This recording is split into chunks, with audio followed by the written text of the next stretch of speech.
Last up will be Jessica talking about the abuse of my people.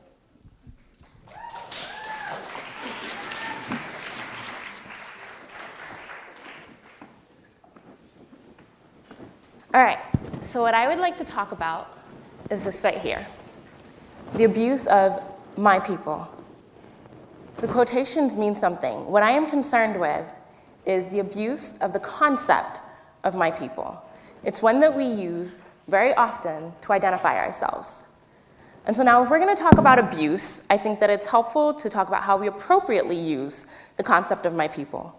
So traditionally, the concept has been used to raise awareness about a group or to advocate for social change on behalf of that group, or most obviously, just to form and to maintain an identity.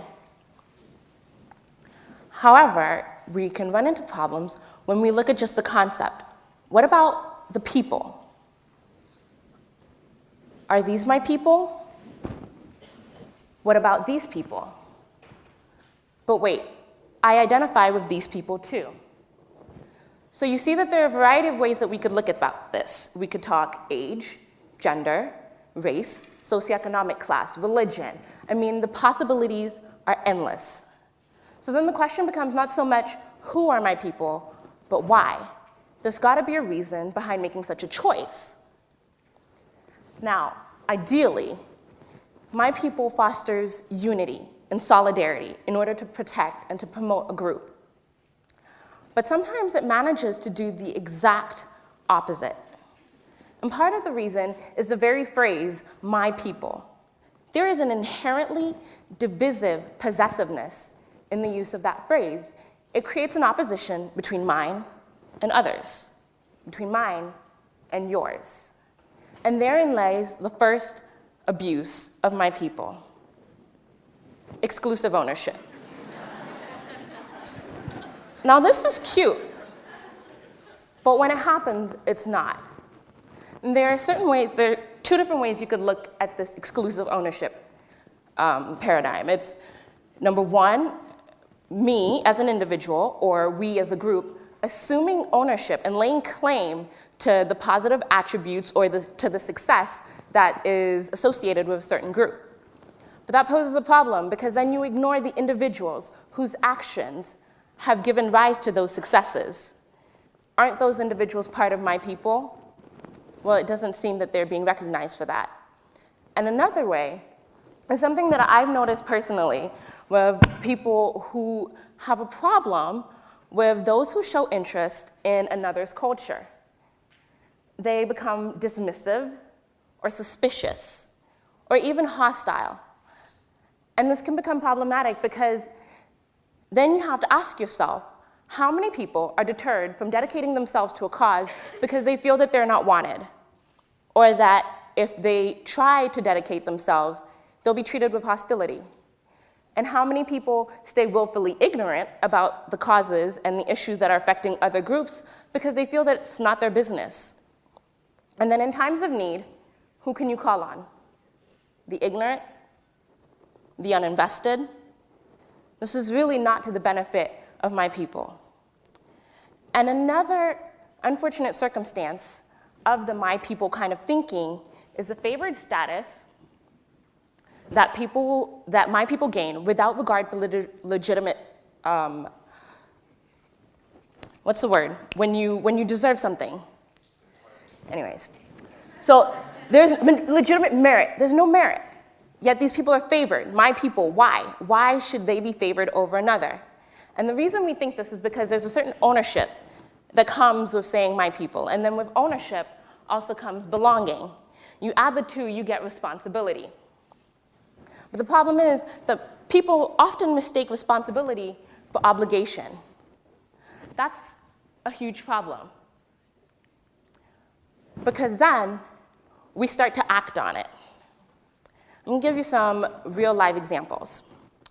Not too long ago, I was at a bar speaking with a man who told me that while it was admirable to want to get into the field of education in Africa, there were plenty of children right here in our own backyard, his words, who need educational services.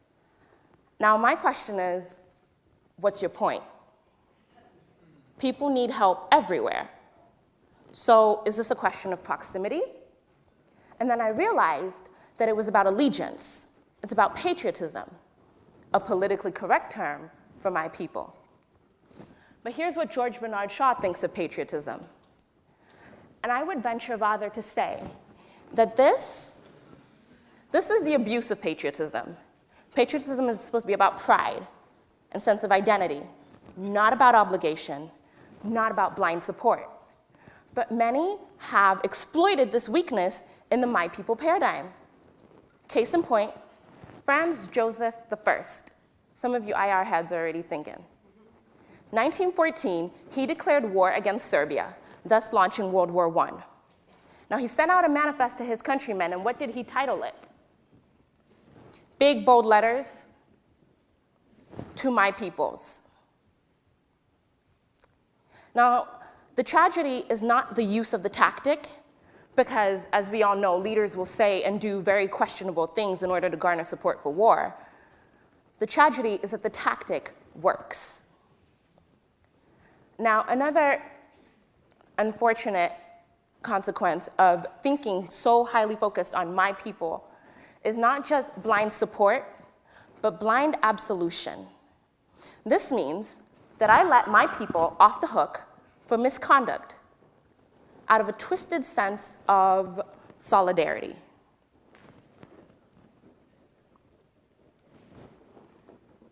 So I ignore what might be going on because we've got to stick together. This was part of the African Union's thinking when they refused to comply with the International Criminal Court's arrest warrant against Sudanese President Omar al-Bashir in 2009. He was charged with crimes against humanity and war crimes. And the African Union decided they're not part of that. Now, what's the result? Al-Bashir can roam around most African nations with impunity while continuing to violently oppress the Sudanese people. Now, this is a simplification of a really complex issue. There are various reasons why the African Union does not support this, but rest assured that many African leaders do not want their people to be the first to have a head of state convicted by the ICC. Well, I would venture to say that the tens of thousands of Sudanese dead, abused, and displaced would beg to differ. I'm not here to take on a we are the world kind of thinking. This is just about asking us to rethink the way we define who we belong to and who belongs to us. Because my people kind of thinking is not conducive to cooperation. It's not conducive to independent thinking. It's not even conducive to the advancement of the people we claim to want to protect. So as you leave here today, I encourage you all to think about the actual causes and the underlying issues that affect many more than just my people, because in the end, we are accountable to a lot more than my people implies. Thank you.